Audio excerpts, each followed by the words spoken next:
Out there running around and sweating, and guys are competing, and everybody's having fun. Everybody's encouraging each other, fighting for jobs, and it's been good energy. It's been a good pace and a good tempo, and we're learning how to compete in the Big 12 conference right now. Sure, I see a guy that's really he's invested in his own development. Football is important to Nigel, and you can tell by what he does, not by what he says. He's not only getting the on-the-field reps, but he's in there watching extra film. He's encouraging his teammates, and he's trying to push our defense along with other guys to get to the level that we need to be to compete in this league. I think with guys that, you know, as they grow and the more reps you get, it's only natural. You know that reps. When you prepare, when you practice, and then when you put those things together and it happens on the football field, you'll get more confident because your preparation, now you're seeing the fruits of your preparation take place. So, you know, to succeed in this league, you know, it's not something where you can just, you know, everybody wants to do it, right? Who doesn't want to win? Raise your hand. Everybody wants to win, right?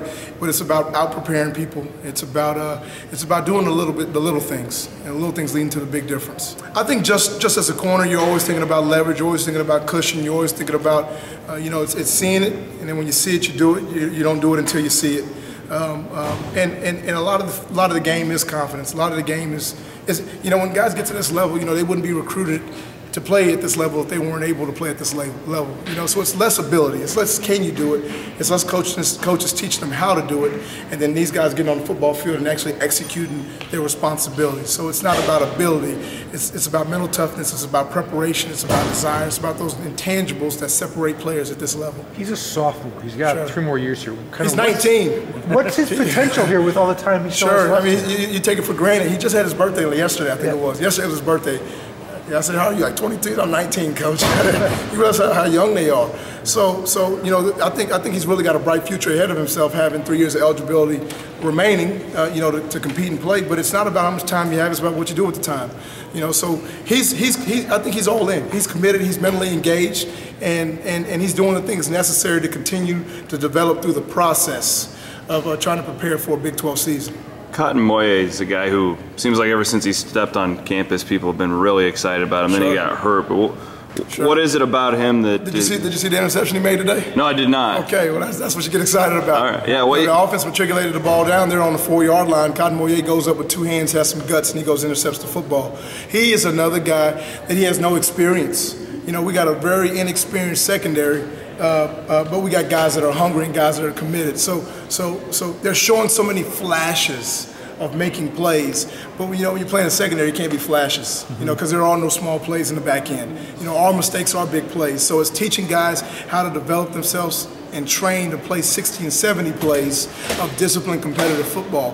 But Cotton Moye shows flashes of things that get you excited. I mean, he comes up and he fits the run. He gets the ball with 2 hands. He just hasn't done it in a game situation.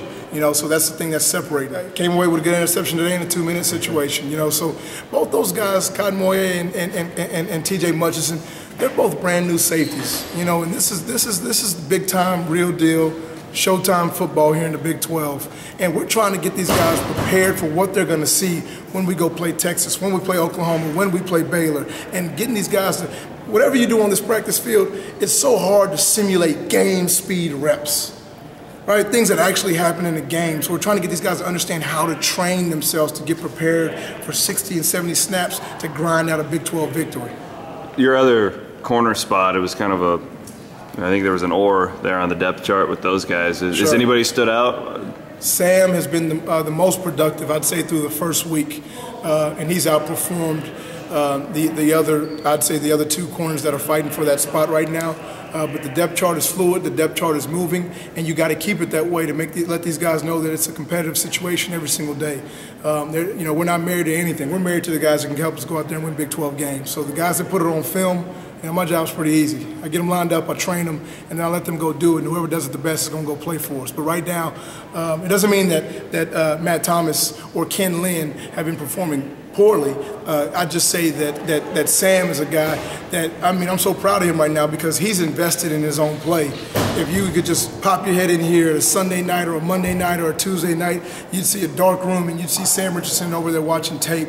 And now you're seeing all that investment that he put in over the summer is coming to fruition over here on the practice field. So he's doing a great job, but we're developing some depth at the cornerback spot, which is what we're going to need. We're going to have to play four guys in this league. We're going to have 4 guys ready to play, special teams included. I think he's doing well. That guy is a low-maintenance person. I mean, hey, all he said since he's been here is yes, sir, no, sir. Coach can ask a question. That's all he said. So he's not a guy that you got to hold his hand through college. Football is important to him. He wants to be good. He knows he's in the Big 12. He knows he's got a lot to learn because he wasn't here this spring, right? Yeah. So there's a lot of catch-up with him. But he's got ability. I mean, he gets you excited about what he does on the football field. You know, he can run, he can support the run, he can play the back end. He's physical at the point of attack, and he wants to do it. You know, when it's important to them, sooner or later, those guys, when it's important enough, right, they find themselves on the football field because they want to do it. It's so important to them, they end up getting on the football field. He's going to help us big time this year, I think.